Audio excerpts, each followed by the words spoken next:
All right, so welcome back. We're going to continue our discussion on the progressive reforms here of the late 19th, early 20th centuries. Today, primarily, we're going to talk about some other social reforms as well as the presidency of Teddy Roosevelt. So again, I'll try to keep this one a little bit shorter, but we'll see how that turns out. Anyway, we're seeing kind of the same things continue to happen. Some of the old ideas that have been around for a while, in hopes of maybe smaller groups of people, immigrants and others, and African Americans, starting to see some progress made in the things they want to happen.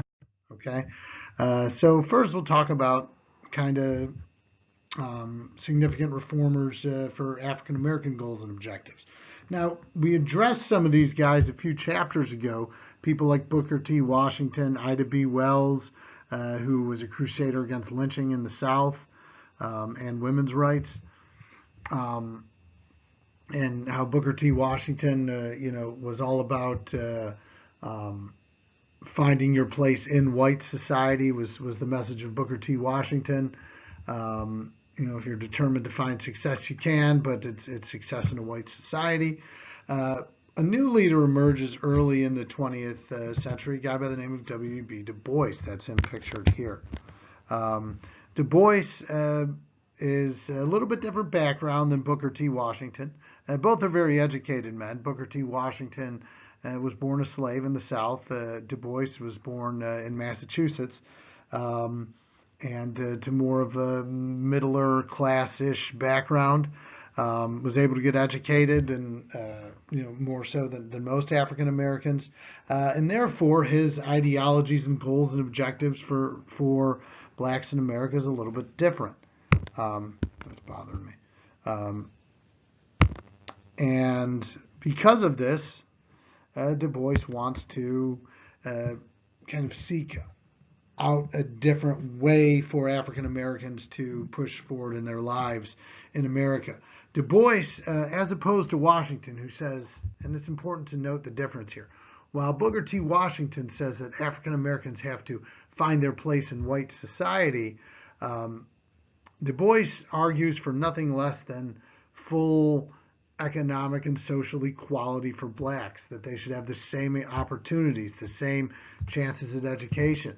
If African Americans are just as talented as their white counterparts, why should they not have the same opportunities? And that is kind of the difference there. Du Bois was a little bit more forward with it, a little more radical maybe than say we're ready for maybe at that time, but his efforts do produce some results.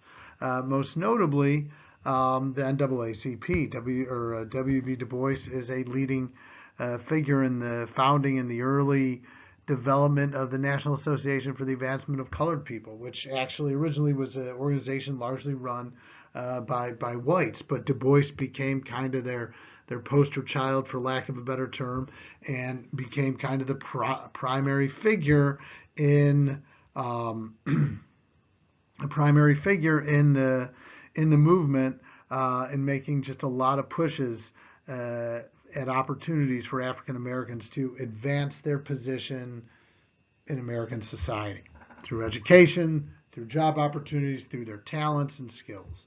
Okay, so we see that. Let's talk a little bit about something else that's going to result in a constitutional amendment, the movement for temperance. Now, this is something that we've been talking about for several chapters. It goes all the way back to chapter 12 and the idea of the drunkard's progress, if you remember that image. So women had been arguing, and certain people in certain social circles have been arguing for a long time that alcohol is a social problem that needs to be addressed. And by the early 20th century, they're starting to make some progress. And there's a lot of factors that go into that. But one thing to note, obviously with the 19th Amendment and women's suffrage, women play a huge role in that. And it's really women that lead the push for temperance as well, for the same arguments you would suspect. Drinking leads to drunkenness and families being abandoned and violence against women and things like that. We see it in many different forms. In the early days of the temperance movement, or at least in like the 1880s and 90s, the movement was a lot more forcefully violent in a sense. There was this big woman by the name of Carrie Nation. It wasn't her real name, but she was in Kansas. She was in the state of Kansas, and she would go around Kansas and other places, and she would walk into bars literally with a hatchet and go up and start smashing all the bottles, of booze in the bar, and then would leave. And I guess she was a big kind of intimidating woman that so people weren't gonna kind of, I guess, get in their way with this crazy woman with a hatchet. Now that method is probably not going to be too effective. Okay, so as time goes on, we see other organizations like the Anti-Saloon League and the Women's Christian Temperance Union get together and start to push for and advocate in a more political and organized way the prohibition of alcohol. Okay, just like the club woman did for the women's suffrage movement, we see these organized groups coming together and advocating for something that people want. These groups largely led by women.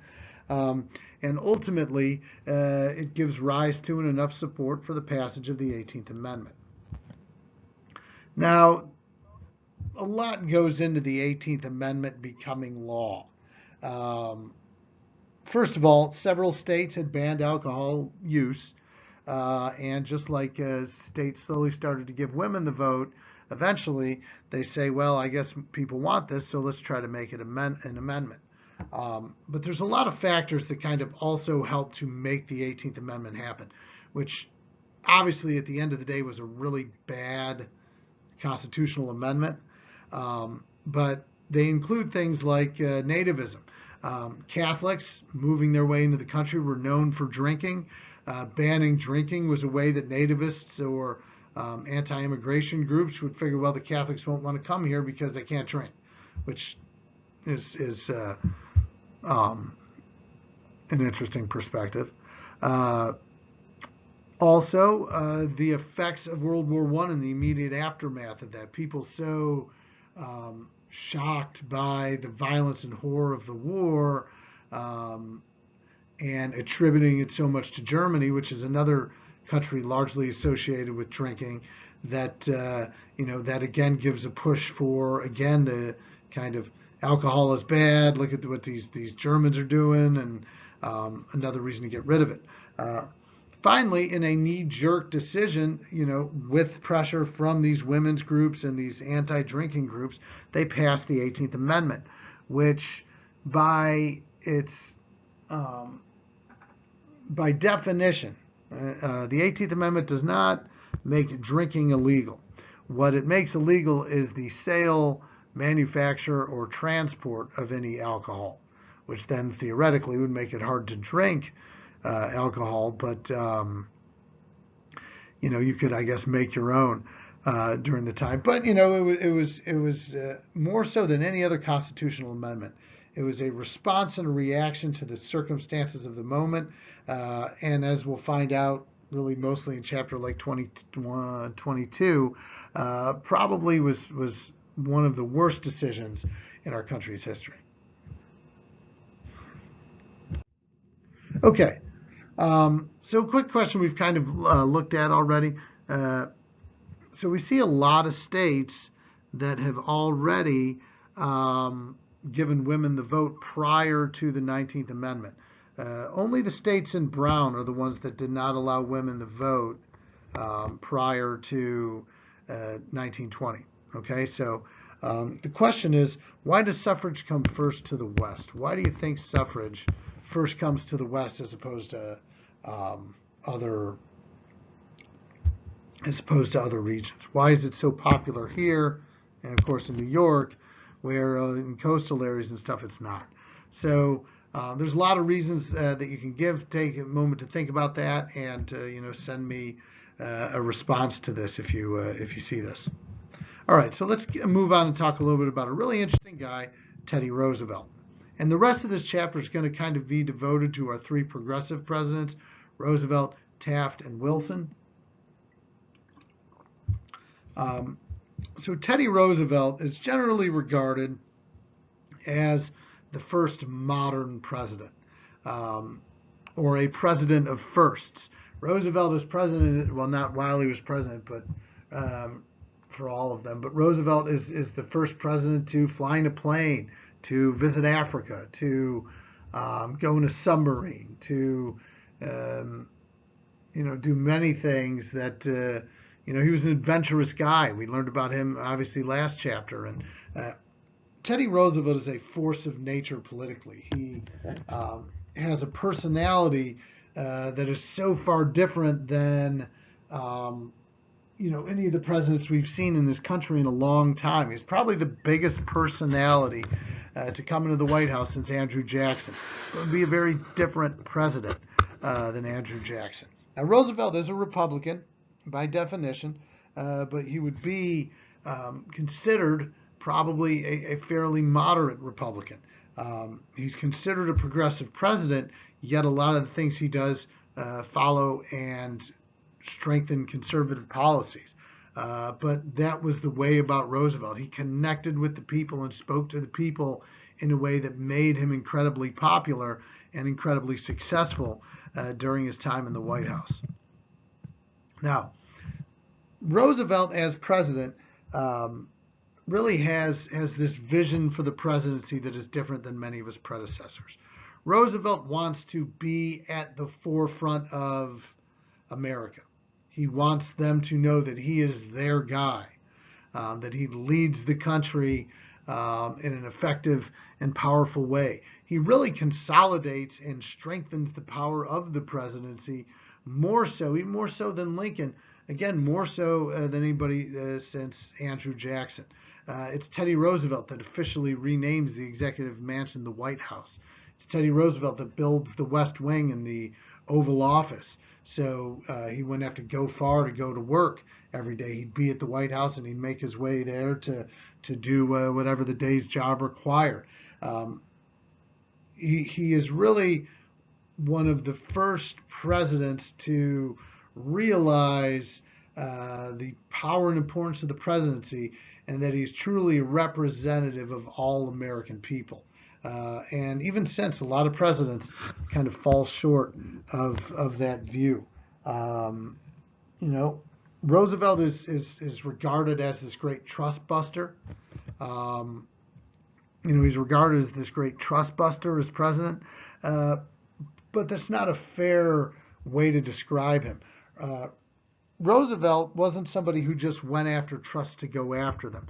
Roosevelt views these big companies as economically they can be very good for America. So why mess with them if they're good? But you have to go over the bad ones. You have to go over the ones that are destructive or use corrupt practices to achieve their goals and objectives. But if a good trust is just a big company with limited competition that employs a lot of people and pumps a lot of money into the economy, then why go after it? We don't need to, whereas today in politics it's so much either one or the other.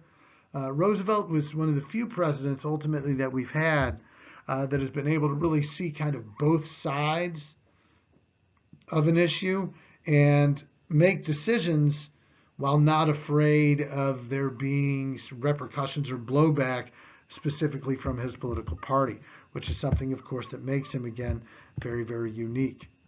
One of the first trusts he goes after is something called the Northern Securities Company, which was in part controlled by J.P. Morgan. What's notable about this is it's the first one that Roosevelt goes after.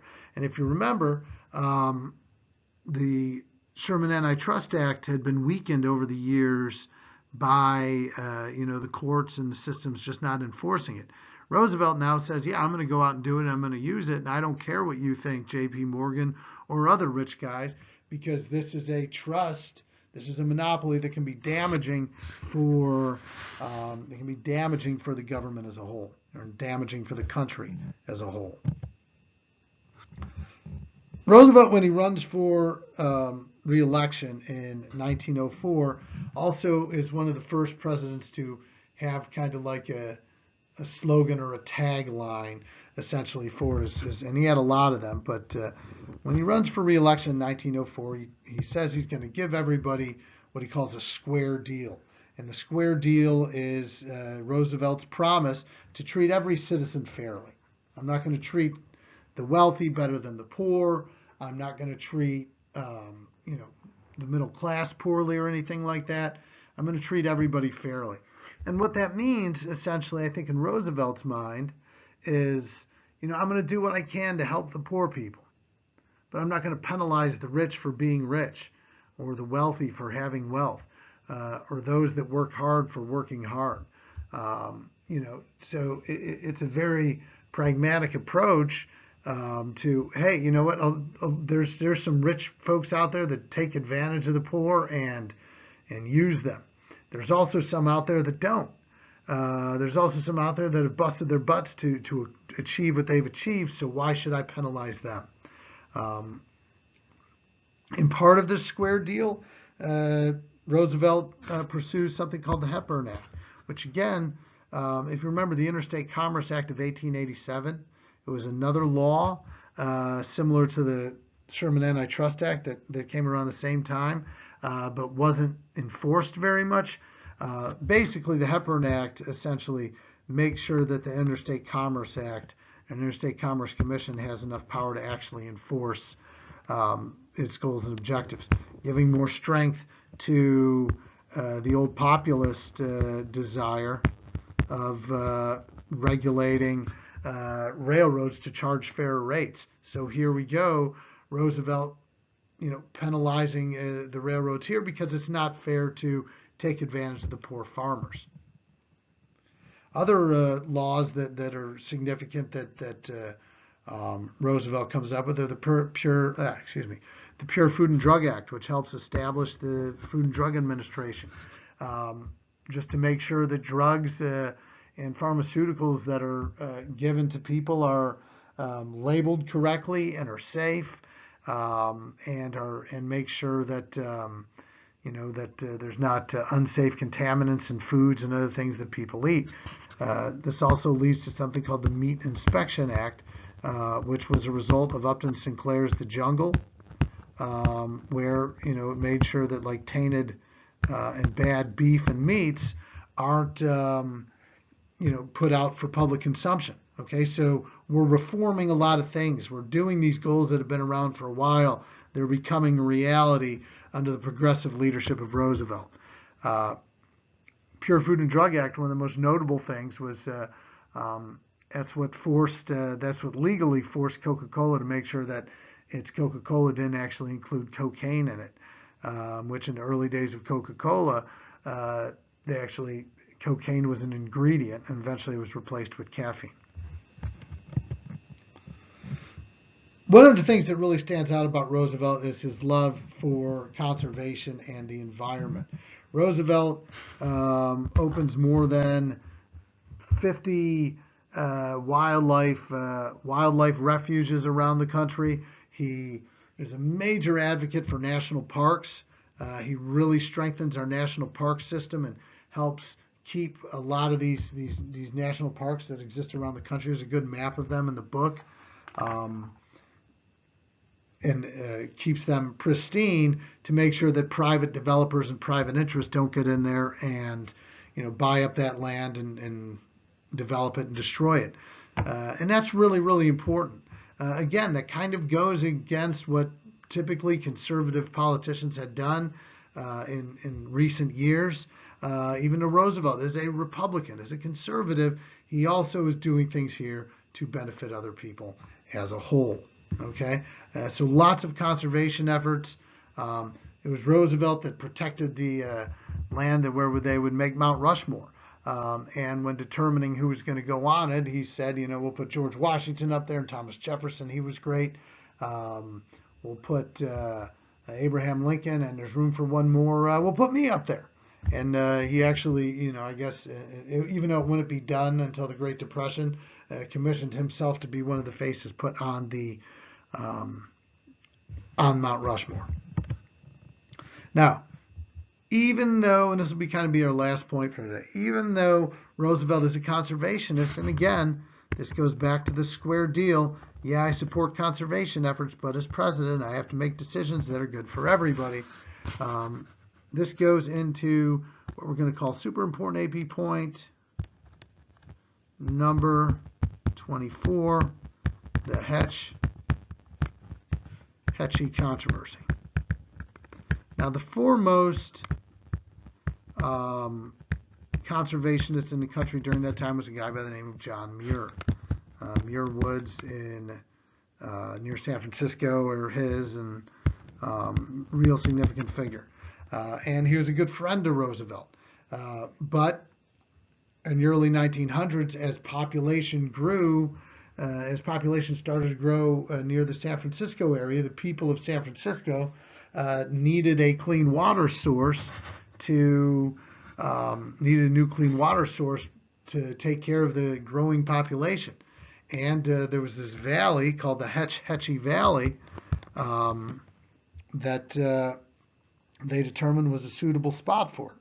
Now, John Muir, who was the leader of the Sierra Club, which was the predominant conservationist group at the time, actually still is, said, no, you can't do this to Hetchy. It's really, it's just beautiful land, and you can't do this and all that. But ultimately, Roosevelt, even though Muir kind of, asked him time and time again to not do this, despite his conservationist beliefs, Roosevelt said, this is for the good of the people as a whole. And he has his forestry guy, a guy by the name of Gifford Pinchot, to go ahead and build a dam in this valley, and that way it'll fill with natural, with clean water, which can be pumped via aqueduct into San Francisco to provide clean water for the people there. Muir never forgives Roosevelt, and it becomes a big controversy in that sense. But I think it's a classic example of Roosevelt as president saying, yeah, it's a beautiful area and it's a beautiful thing and I believe in it. But as president, sometimes you have to let go of, what you want because something is going to serve the greater good. And I think this is where he really succeeded as president and what made him really an incredible leader in his time. And certainly, for my money, among the top 4 or 5 presidents of all time. So I think that's all we got for today. A little bit shorter than usual, but still long. So anyway, that's it, and I will see you later.